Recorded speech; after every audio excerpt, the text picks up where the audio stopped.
NBC News today reporting that, in fact, we don't know who we're killing in our drone strikes. Now, of course, the Washington Post had reported this before, but its corroboration is incredibly important.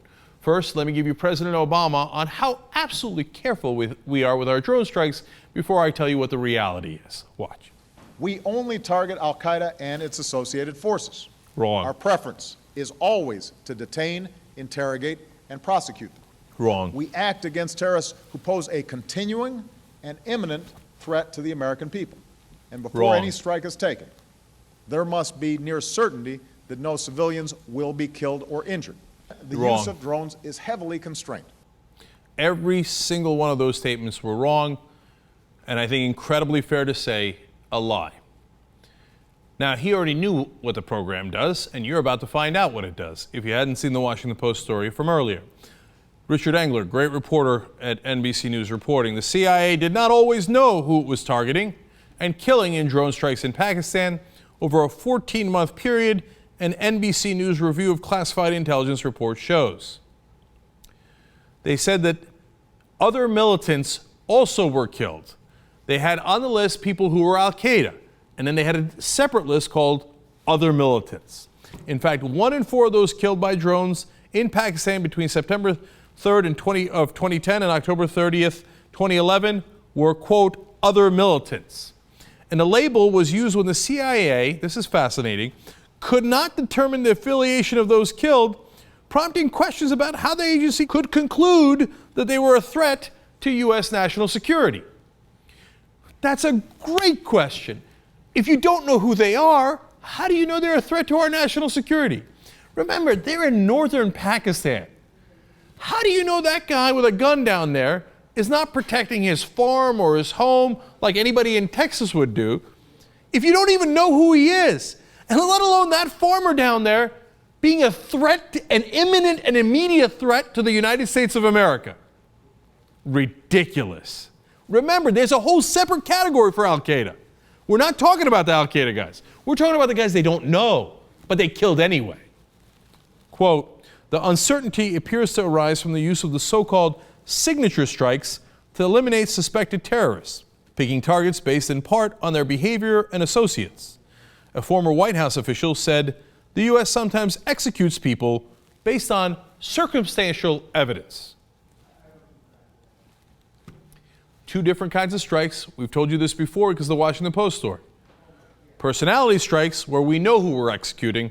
Signature strikes, where we have no idea who we're executing. Continuing. Yet officials seem certain that however many people died, and whoever they were, none of them were non-combatants. In fact, of the approximately 600 people listed as killed in the documents, only 1 is described as a civilian. Okay, that, of course, is a horrible joke. It's not funny, it's ridiculous.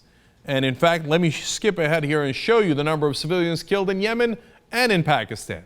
And in Yemen, between 2002 and 2013, we had 44 to 54 drone strikes, total reported kill 233 to 333. These are by independent sources. Civilians reported killed were 12 to 45. Children reported killed were 2. Now, that's nothing compared to Pakistan. U.S. drone strikes hit between 2002 and 2013 368 times. The great overwhelming majority of those during the Obama administration, over 300 during the Obama administration. Total report killed 2,541 to 3,533. Civilians killed 411 to 884. Remember, these clowns that are in the administration are saying there was only 1 civilian killed. Independent reporters and nonprofit groups are saying no, up to 884, and those are the only ones they could confirm. It could be a much higher number. And you see the last number there, children reported killed 168 to 197. Now, President Obama, back in May, said the U.S. has a high threshold for taking lethal action. You saw him say it, right? A high threshold for taking lethal action. Apparently, not necessarily the case. Once again, NBC News explains, in so-called signature strikes, intelligence officers and drone operators kill suspects based on their patterns of behavior, but without positive identification. With signature strikes, the CIA doesn't necessarily know who it is killing. So let's stop here for a second before I give you more information on this. So they gather things like emails and etc. In fact, they don't know who it is, but they're guessing, right? Here, actually, let me give you a couple more quotes that give you even more details on this. They said one former senior intelligence official said that at the height of the drone program in Pakistan in 2009 and 2010, as many as half of the strikes were classified as signature strikes. So 50% of the time we don't know who we're killing, right?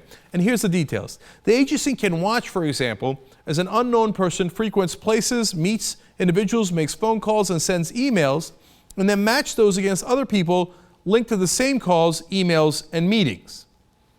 So, remember, here at home, they're tracking our emails and our phone calls. In Pakistan, apparently they're doing the same thing. And if you happen to email or phone the wrong guy, and you happen to show up at the wrong place, if we don't know who you are, we're going to kill you anyway. No, but that's okay. They're only doing it in Pakistan. They would never do it here. I mean, they would never do it to U.S. citizens, except that they already have done it to 4 U.S. citizens. But that's okay. They were in Yemen and in Pakistan.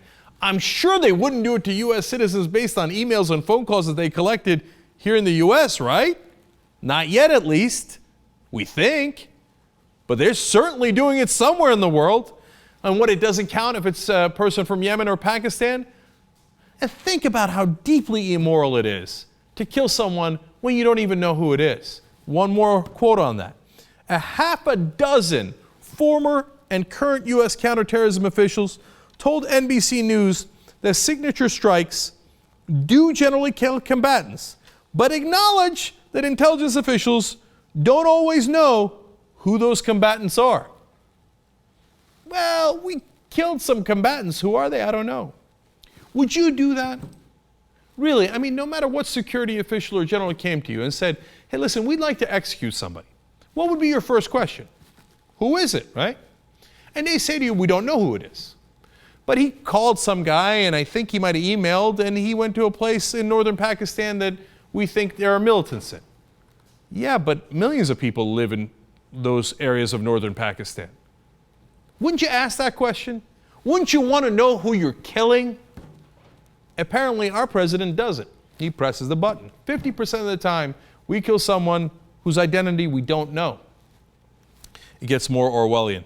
Some of the officials said the moral and legal aspects of the signature strikes were often discussed, but without any significant change in policy. So, they take this so seriously. That's what the Obama administration always talks about. Oh, man, these are serious issues. And boy, we really take our time and look at him. Then do you do anything different? No. We execute the guy anyway, even though we don't know who he is. We don't change our policy ever. But we're very serious and somber about it. Finally, once a target has been killed, according to current and former U.S. officials, the CIA does not take someone out of the combatant category and put them in the non-combatant category unless, after the strike, a preponderance of evidence is produced showing the person killed was a civilian. In other words, you're guilty until proven innocent. But you can only be proven innocent by a preponderance of the evidence after we already executed you. Now, if that isn't Orwellian and that isn't deeply morally troubling, there's some chance that there's something wrong with you, that there's something wrong with our government, that there's something wrong with our democracy. We should never allow this to happen under our name. Now, our leaders are not dictators. They're our presidents. We elected them. They're our government, including Congress and the Senate. They're supposed to be our representatives. If this is what they're doing in our name, we must stop them politically. I mean, did you see that number? 168 to 197 children killed. Well, that's what happens when you attack people and you don't know who they are. These are drone strike victims. Brave New Foundation went and found some of the pictures. I can't bear to look at it anymore, and we should have given you a warning before we showed you those pictures. But think about how ugly our policy is. that a lot of us can't even bear to look at those pictures. But you should look at them, because we did that. The most forbidden thing in politics is saying that the president is immoral, and especially among Democrats for President Obama. You can't ever say that, because President Obama is a great and honorable man. If things went wrong, well, it was of course a mistake, a regrettable mistake, but they almost never go wrong. Don't worry, we're assured. I am not assured. Here it is, our government admitting 50% of the time we do a drone strike, we don't know who we're killing. I don't think any decent moral person would execute someone if they didn't know who they were. Unfortunately, our government has become deeply immoral and deeply indecent.